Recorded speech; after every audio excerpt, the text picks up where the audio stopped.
अपने दुश्मनों से बहुत दूर झाड़ियों के पीछे छिपकर एक भालू अनाथ बच्चों को पाल रहा था। बच्चों, आज मैं तुम्हें एक कहानी सुनाता हूँ। बहुत ध्यान से सुनना। कहानी नहीं बल्कि ये एक सच्चाई है। आज 15 साल बाद जब मैं अचानक से उन सब से जाकर मिलूंगा तो वे सब खुशी से फूले नहीं समाएंगे। कुंवर सिंह अपने परिवार से मिलने के लिए बड़ा बेताब था, लेकिन जैसे ही उसने घर का दरवाजा खोला, उसका पूरा परिवार छत पर लटका हुआ था। घर का मंजर देख कुंवर सिंह की चीखें निकल गई। उसकी खुशियों पर एक बड़ा ग्रहण लग गया। इस बड़ी घटना की खबर चारों ओर फैल गई। जानवरों की भीड़ ने कुंवर के घर को चारों ओर से घेर लिया था। भाइयों, आज से पहले ऐसा कभी नहीं हुआ। रघु का पूरा परिवार मारा गया और किसी को एक भनक तक भी नहीं पड़ी। जरूर ये कोई बहुत बड़ी साजिश की गई है। बेटा, तुम्हारा परिवार बहुत देर से यहाँ लटका हुआ है। अगर थोड़ी भी देर और की तो इनके शरीर से बू आने लगेगी। कुंवर ने अपने दिल पर पत्थर रखकर अपने परिवार का अंतिम संस्कार कर दिया। लेकिन भालू बाबा, उन सबको किसने मारा था? सभी बच्चे भालू बाबा से ये पूछ ही रहे थे कि तभी कुंवर सिंह भी वहीं आ पहुंचा। पिछले 10 दिनों से मैं तुम्हें हर जगह तलाश कर रहा हूँ। क्या चाहते हो तुम? क्यों ढूंढ रहे हो मुझे? 10 साल की उम्र में कमाने के लिए चला गया था, सिर्फ और सिर्फ अपने परिवार को खुश देखने के लिए। लेकिन जब मैंने घर वापस आकर देखा,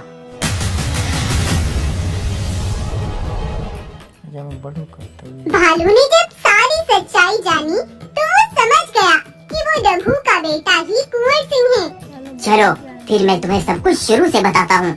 दरअसल आज से कुछ सालों पहले सोमपुर जंगल पूरी तरह से पलट गया था, लेकिन कुछ साल बाद फिर से जानवर यहाँ आकर बसने लगे थे।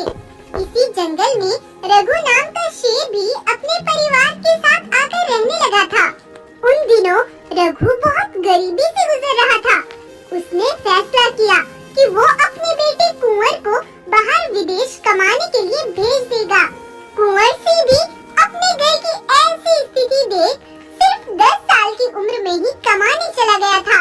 उधर ठाकुर बाग आज भी उस रहस्यमय गुफा के रास्ते की तलाश में था, जो उस समय जंगल के साथ साथ पलट गई थी। उस गुफा के आखिर में एक ऐसा खजाना दबा हुआ था जिसे पाकर वो दुनिया का सबसे बड़ा करोड़पति राजा बन सकता था। लेकिन एक बार उधर जब रघु अपने परिवार के लिए भोजन लेने जा रहा था, तभी उसे एक जगह बहुत से कुत्ते भौंकते हुए दिखाई देते हैं। रघु तुरंत उनके पास जाता है और उन्हें वहाँ से भगा देता है। वो वहाँ से वापस लौट ही रहा था, तभी उसकी नजर वहाँ मौजूद 3 बड़े पत्थरों पर पड़ती है। रघु उन पत्थरों को अपने सर से हटा देता है। तब वो एक गहरी रहस्यमय सुरंग के अंदर पहुँच चुका था, जो खजानों से भरी हुई थी।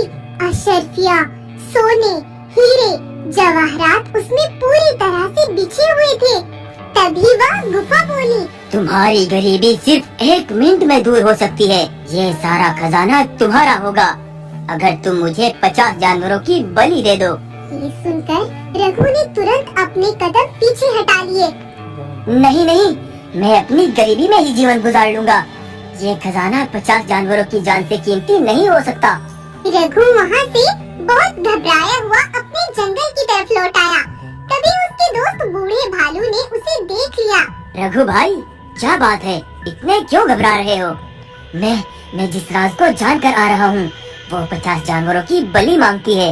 रघु ने अपने दोस्त भालू को वो सब बता दिया जो उसने गुफा में देखा था।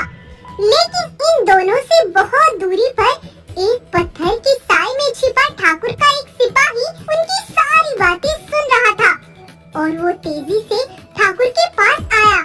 महाराज, सालों से आप जिसकी खोज में हो उसका रास्ता बस एक ही जानता है। सिपाही ने ठाकुर को रघु से सुनी सारी बात बता दी और ठाकुर अपने सिपाहियों के साथ रघु के घर पहुंच गया।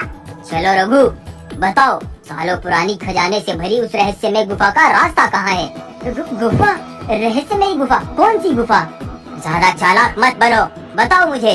मैं झूठ नहीं बोल रहा महाराज, मैं किसी गुफा के बारे में नहीं जानता। इसे देखो, इसे तो जानते हो। अगर तुमने मुझे नहीं बताया तो इसके इतने टुकड़े करूँगा कि तुम गिन भी नहीं पाओगे। रघु बहुत सोच में पड़ गया और वो तुरंत बोला, ये कौन है महाराज? मैं तो इसे जानता तक भी नहीं। आप चाहे इसके टुकड़े करे या इसे छोड़ दे, इससे मुझे कोई फर्क नहीं पड़ता। मुझे तो लगता है मेरे उस सिपाही ने मुझे बेवकूफ बनाया है। गुफा के बारे में मुझे झूठी बातें सुनाकर अपना पद ऊंचा करवाना चाहता था। ठाकुर महाराज, आप चाहे तो किसी से भी पता कर ले, ये भालू मेरा दोस्त नहीं है। ठीक है, लेकिन अगर इस बात में जरा भी सच्चाई निकली तो तुझ समेत तेरे सारे परिवार को उल्टा लटका दूंगा। ठाकुर वहाँ से उस भालू को लेकर चला गया और उसे अपनी कैद में बंदी बना लिया। फिर रात में ही रघु जाकर अपने दोस्त भालू से मिला। मुझे माफ करना भालू, मैं तुम्हारी दोस्ती से मुकर गया, लेकिन अगर उन्हें ये बात पता चली है कि मैं उस गुफा का रास्ता जानता हूँ, तो मेरे ना बताने पर वो तुम पर बहुत जुल्म करेंगे। इसीलिए आज ही तुम यहाँ से निकल जाओ ताकि ये तुम्हें कोई नुकसान न पहुँचा सके।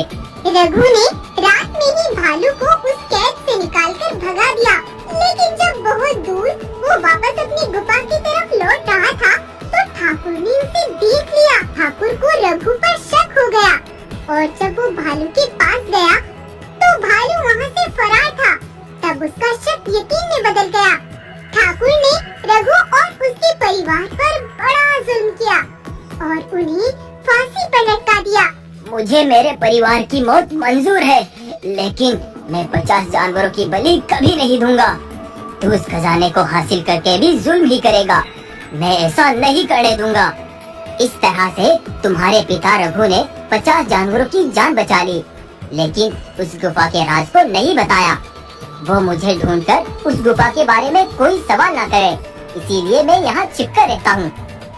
अब छिपकर काम नहीं चलेगा भालू बाबा, अब उन्हें जवाब देना ही होगा। कुंवर से तेजी से भागता हुआ ठाकुर बाग तक पहुँचा। ठाकुर महाराज, तुम जिस गुफा की तलाश में सालों से हो, उस गुफा का रास्ता मैं जानता हूँ, चलो मेरे साथ।